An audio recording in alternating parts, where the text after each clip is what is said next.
नमस्कार मित्रांनो, मी योगेश माने इग्नाइट अकॅडमीमध्ये तुमचं सर्वांचं स्वागत करतो. मित्रो, आरआरबी जेईच्या वॅकन्सीज आल्या. आता शेवटचे 2 दिवस राहिलेले आहेत फॉर्म भरायच्या लास्ट डेटला. जर तुमचा फॉर्म फिलअप झाला नसेल तर करून घ्या.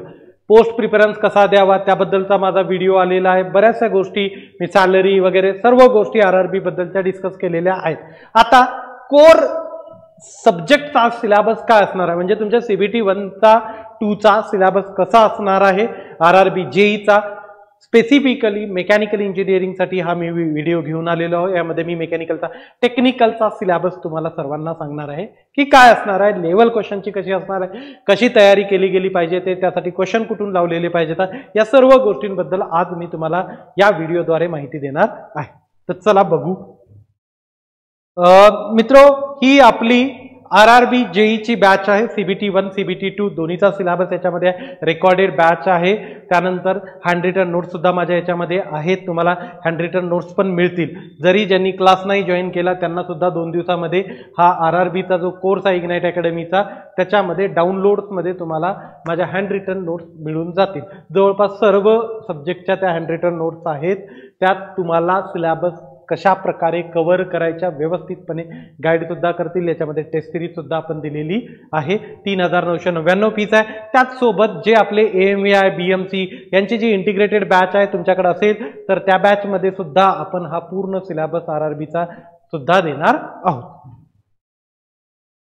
आता बघा, सर्वप्रथम पॅटर्न समजून घ्या की पॅटर्न काय असणार आहे. सीबीटी 1चा तुमचा मॅथमॅटिक्स 30 क्वेश्चन्स असणार आहेत, राईट. त्यानंतर जनरल इंटेलिजन्स अँड रिझनिंग, ज्याला रिझनिंग म्हणतो आपण, त्याचे 25 question, general awareness 15 question, general science 30 question, असे 100 क्वेश्चन असणार आहे. 90 मिनिटांमध्ये तुम्हाला सीबीटी 1 सॉल्व्ह करायचा आहे. याचा सेपरेट मॅथमॅटिक्स आणि रिझनिंगचा सेपरेट सिलेबस डिस्कस केला जाईल.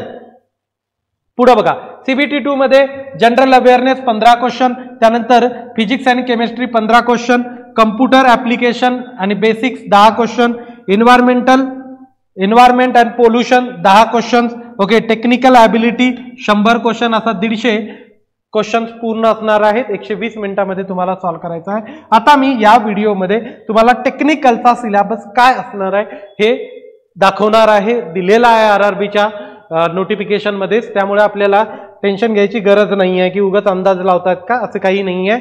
तुम्हाला सिलेबस दिलेला आहे त्या नोटिफिकेशन मध्ये. सर्वात पहिले की याची लेवल काय असेल, लक्षात घ्या की मिनिमम क्वालिफिकेशन हे जेईचं आहे. जेईचं क्वालिफिकेशन असल्यामुळे जेईचं क्वालिफिकेशन म्हणतोय, मिनिमम क्वालिफिकेशन डिप्लोमा आहे. त्यामुळं डिप्लोमा लेवलचेच क्वेश्चन असतील, फार डिफिकल्ट क्वेश्चन असणार नाही. 1 लाइनर क्वेश्चन असतात, बरेचसे फॅक्च्युअल इन्फॉर्मेशन ओरिएंटेड क्वेश्चन असतात. युथ पब्लिकेशनचं जे बुक आहे MCQ साठी ते तुम्ही वापरू शकता की जेणेकरून तुमचे प्रॅक्टिस खूप होणं गरजेचं आहे. बाकी नोट्ससाठी तुम्ही माझ्या हँड रिटन नोट्स रिवाइज करा, वाचा, त्याच्यातून प्रिपरेशन करा. फ्री आहेत, घेऊ शकता तुम्ही. आपल्या ॲपवर गेले तर तिथूनही डाउनलोड करू शकता.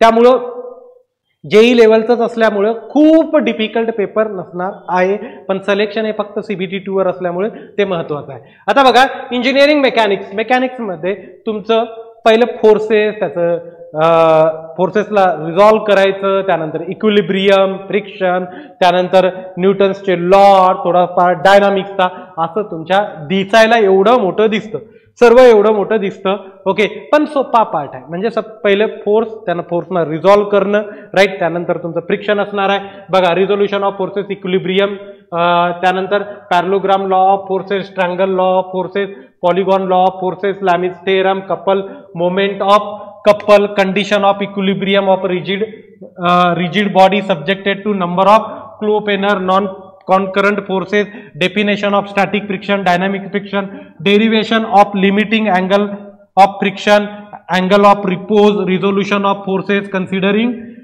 friction when the body moves on the horizontal plane, inclined plane, म्हणजे friction. Simple resolution of forces, friction. त्यानंतर इथं दिलंय त्यांनी मोमेंट ऑफ इनर्शिया, वेगवेगळ्या सेक्शनसाठी मोमेंट ऑफ इनर्शिया. त्यानंतर न्यूटन्स लॉ ऑफ मोशन त्याच्याबद्दलचं, राईट. त्यानंतर डिअलेम्बर्स प्रिन्सिपल, ओके. बेसिक मेकॅनिक्स आहे, फार डिफिकल्ट क्वेश्चन येत नाही, छोटे मोठे न्यूमेरिकल येतात, राईट. त्यामुळे खूप अवघड आहे, मेकॅनिक्स कधीच केलं नाही, बिलकुल टेन्शन घेऊ नका. बेसिकचे क्वेश्चन मेकॅनिक्स बद्दलचे विचारले जातात. पुढे बघा मटेरियल सायन्स. मटेरियल सायन्स मध्ये जनरल गोष्टी मटेरियल सायन्सच्या, तर cluster structure, BCC, FCC, HCP, त्यानंतर तुमचं ion carbon diagram, equilibrium diagram, त्यानंतर तुमचे heat treatment, ferrous, non ferrous material, वेगवेगळे अलॉईज, राईट, कुठलं मटेरियल कशासाठी यूज करतात, असे क्वेश्चन जास्त विचारले जातात. क्लिअर. मेकॅनिकल प्रॉपर्टीज आहेत of engineering material, tensile strength, compressive strength, त्यानंतर डक्टिलिटी, मॅलेबिलिटी, हार्डनेस, टफनेस. आता काय आहे की हार्डनेस मेजर करायला कुठल्या टेस्ट यूज केल्या जातात, इम्पॅक्ट मेजर करायला, टफनेस मेजर करायला, राईट, स्ट्रेंथ मेजर करायला कुठल्या गोष्टी वापरल्या जातात हे सुद्धा विचारलं जातं. ब्रिटलनेस, त्यानंतर impact strength, okay, fatigue, creep resistance, right, क्रीपच्या वेगवेगळ्या स्टेजेस, त्यानंतर classification of steel, mild steel, alloy steel. तुम्हाला म्हटलं तर फेरस, नॉन फेरस दोन्ही मटेरियल, वेगवेगळ्या अलॉईज, त्या अलॉईजचा यूज कुठं होतो, राईट, त्यांच्यामध्ये काय काय कन्स्टिट्युएंट राहतात, कॉपर किती, निकेल किती, आयर्न किती, असं. त्यानंतर importance of heat treatment, right, heat treatment process, annealing, normalising, hardening, tempering, carburising, nitriding and cyaniding, अशा वेगवेगळ्या हीट ट्रीटमेंटच्या प्रोसेस आहेत त्यांच्याबद्दल सुद्धा क्वेश्चन्स विचारले जातात. मी आपली जी बॅच असणार आहे ना रेकॉर्डेड, त्याच्यामध्ये बरेचसे लाईव्ह सेशन सुद्धा घेणार आहे. त्यानंतर मशीनिंग. आता याच्यामध्ये लेथ, ड्रिलिंग, बोरिंग, ग्राइंडिंग, त्यानंतर ब्रोचिंग, सेपर, प्लेनर यांच्यावर होणाऱ्या वेगवेगळ्या प्रोसेसेस, राईट, कटिंग टूल्सचे मटेरियल्स, हे सर्व तुमच्या प्रोसेसिंगमध्ये मशीनिंगमध्ये दिलेलं आहे, सर्व मशीनिंग, राईट. त्यानंतर वेल्डिंग. वेल्डिंग पण खूप इम्पॉर्टंट आहे, राईट. वेल्डिंगच्या सर्व प्रोसेस, रेजिस्टन्स वेल्डिंग मधल्या, मग तुमच्या रेजिस्टन्स वेल्डिंग झाली, गॅस वेल्डिंग झालं, आर्क वेल्डिंग झालं, राईट. सर्व वेल्डिंगच्या प्रोसेस, वेल्डिंग मधले डिफेक्ट, त्यांच्या रेमेडीज यांच्याबद्दलचे क्वेश्चन्स विचारले जातात, राईट. कुठं कुठली वेल्डिंग प्रोसेस यूज केली जाते, कुठं कन्झ्युमेबल इलेक्ट्रोड आहे, कुठं नॉन कन्झ्युमेबल इलेक्ट्रोड आहे, पुन्हा टीग, मिग, ह्या सर्व process, tungsten inert gas welding, brazing, soldering, right, CO2, atomic hydrogen, ultrasonic welding, right, हे सर्व वेल्डिंगच्या प्रोसेसेस. त्यानंतर नॉन डिस्ट्रक्टिव्ह टेस्टिंग सुद्धा याच्यामध्ये दिलेलं आहे. वेल्डिंग प्रॉपर झाली की नाही हे कसं चेक करणार, तर नॉन डिस्ट्रक्टिव्ह टेस्टिंग सुद्धा तुम्हाला त्याच्यामध्ये दिलेली आहे. त्यामुळे वेल्डिंग इन डेप्थ आहे, सेपरेट त्यांनी सब्जेक्ट मेन्शन केला, कारण तुम्हाला काम करताना, रेल्वेमध्ये काम करताना याचं नॉलेज असणं गरजेचं आहे.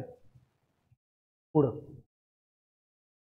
त्यानंतर ग्राइंडिंग आणि फिनिशिंग ऑपरेशन. वेगवेगळ्या ग्राइंडिंगच्या प्रोसेसेस आहेत, वेगवेगळे फिनिशिंग ऑपरेशन आहे, सुपर फिनिशिंग आहे. ते तुम्हाला प्रोडक्शन खूप डेप्थ मध्ये करावं लागतं. प्रोडक्शनवर भरपूर क्वेश्चन विचारतात आणि प्रोडक्शनला तुम्हाला मॅक्झिमम, तुम्हाला काय सांगतो की थेअरी खूप रीड करण्यापेक्षा मॅक्झिमम MCQ लावा, जेणेकरून तुमची प्रॅक्टिस चांगली होईल. Principle of metal removal by grinding, abrasive nature on artificial bond, त्यानंतर बाइंडिंग प्रोसेसेस वर vitrified, silicate, shellac, rubber, grinding machines, classification, cylindrical surface, tool cutter grinding machine, construction details, relative merits, principle of centerless grinding, advantage and limitation of centerless grinding work, त्यानंतर holding devices, wheel maintenance, balancing of wheel, coolant used, finishing by grinding, honing, lapping, super finishing, electroplating, basic principle, plating metals, application, hot dipping, त्यानंतर galvanizing, tin coating, parkerising, anodising, त्यानंतर metal spraying, wire process, powder process and application, organic coating, oil base paint, lacquer base enamel, त्यानंतर bituminous paint, त्यानंतर rubber base coating, असे वेगवेगळे ज्या processes आहेत फिनिशिंगच्या सर्व process याच्यामध्ये टाकलेले आहेत. ग्राइंडिंग, मशीनिंग, प्रोडक्शन अत्यंत महत्त्वाचं, सर्वात जास्त क्वेश्चन तुम्हाला प्रोडक्शन मधून मिळू शकतात. त्यानंतर मेट्रोलॉजी सेपरेट टॉपिक दिला, काही लोक याला प्रोडक्शन मध्ये सुद्धा करतात. त्यात linear measurement, slip gauges, dial indicator, angle measurement, bevel protractor, sine bar, angle slip gauge, त्यानंतर कंपॅरेटर, मेकॅनिकल, इलेक्ट्रिकल, त्यानंतर ऑप्टिकल, न्यूमॅटिकल, त्यानंतर measurement of surface roughness, method of measurement by, म्हणजे सरफेस रफनेसचा सिम्बॉल काय राहतो, त्यानंतर वेगवेगळे सिम्बॉल आहेत, त्यांची सरफेस रफनेसची साईज आहे, राईट. त्यानंतर तुमचे वेगवेगळे मेजरिंग इन्स्ट्रुमेंट आहे, कुठलं इन्स्ट्रुमेंट कशासाठी वापरतात, हे सर्व क्वेश्चन महत्त्वाचे आहेत. रेल्वेमध्ये अशापैकी थेरॉटिकलच क्वेश्चन तुम्हाला जास्त मिळतील. Comparator, tracer instrument and by interferometer, collimator, त्यानंतर measuring microscope, interferometer, inspection of machine part using the concept of shadow projection and profile projections. Clear? म्हणजे मेट्रोलॉजी प्रोडक्शनचा जो पार्ट आहे तो अत्यंत अत्यंत अत्यंत महत्वाचा आहे. क्लिअर? त्याच्याशिवाय होऊ शकत नाही.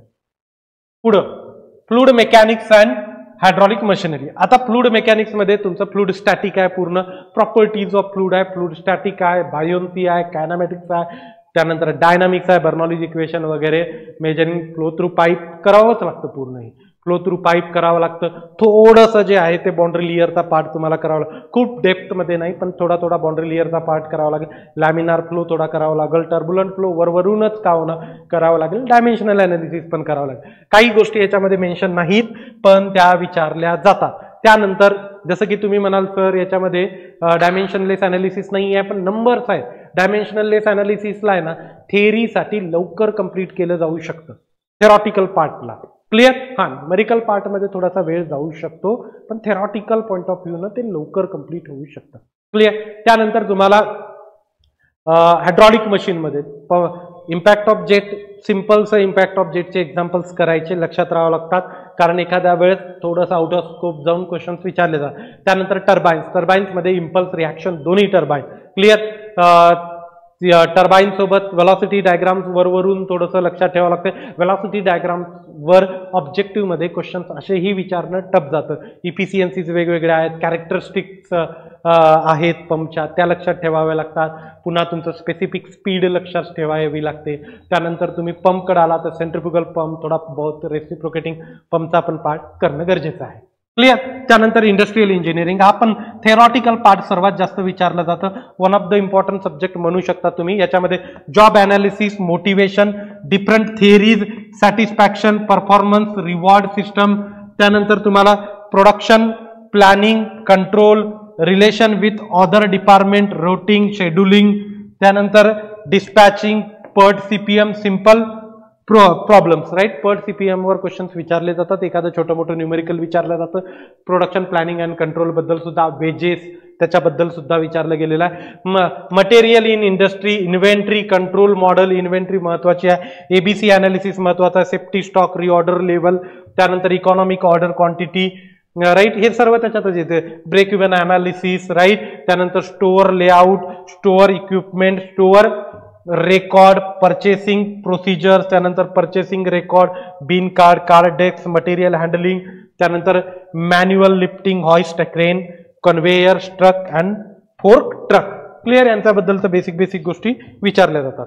पुढं thermal engineering, law of thermodynamics, त्यानंतर conversion of heat into a work, vice versa, laws of perfect gases म्हणजे आयडियल गॅस इक्वेशन, त्यानंतर थर्मोडायनामिक्सचे लॉज म्हणजे फर्स्ट लॉ, सेकंड लॉ दोन्ही, thermodynamics process, isochoric, isobaric, isothermal, hyperbolic, isentropic, polytropic, throttling, modes of heat transfer, thermal conductivity, convective heat transfer coefficient, Stefan Boltzmann's law, by radiation and overall heat transfer coefficient. म्हणजे खूप depth मध्ये तुमचं heat transfer नाही आहे पण वरवरून तुम्हाला heat ट्रान्सफरचं थोडं करणं गरजेचं आहे.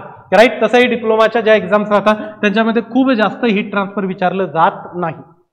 नंतर air standard cycle, Carnot cycle, Otto cycle, diesel cycle, dual cycle, construction and working of internal combustion engine म्हणजे इंजिनचे पार्ट, कुठल्या प्रोसेसनं ते पार्ट मॅन्युफॅक्चर केले जातात, त्यांचं मटेरियल काय, असे क्वेश्चन्स. त्यानंतर comparison of diesel engine and petrol engine, schematic of internal combustion engine, performance of internal combustion engine, air compressor, their cycles, refrigeration cycle, principle of refrigeration plant म्हणजे रेफ्रिजरेशनचं basic. Right? IC इंजिनचं basics आणि त्यानंतर तुमचं heat ट्रान्सफरचं basic आणि thermodynamics basic complete. Right? तर अशा प्रकारचा तुमचा हा सिलेबस दिलेला आहे. हा स्वतः RRB कडून आलेला सिलेबस आहे. उगाच मनानं काहीतरी गेस लावून घेत नाही मी. जिथं गेस लावून तुम्हाला सांगतो तिथं ते सांगतो की बाबा हे अंदाजे सिलेबस आहे. पण हा सिलेबस तुम्हाला RRB कडून देण्यात आलेला आहे, त्यामुळे गेस लावायची गरज नाही, जसा दिला तसा तुमच्या पुढे घेऊन आलो. इथं थांबतो. Thank you so much guys for listening me. Thank you so much. तुम्ही जर इग्नाइट अकॅडमीचं टेलिग्रामचं चॅनल जॉईन केलं नसेल तर डिस्क्रिप्शनमध्ये लिंक आहे, टेलिग्रामचं चॅनल जॉईन करून घ्या. येणारी प्रत्येक अपडेट मी टेलिग्रामवर तुम्हाला शेअर करत असतो. थांबतो. Thank you so much guys.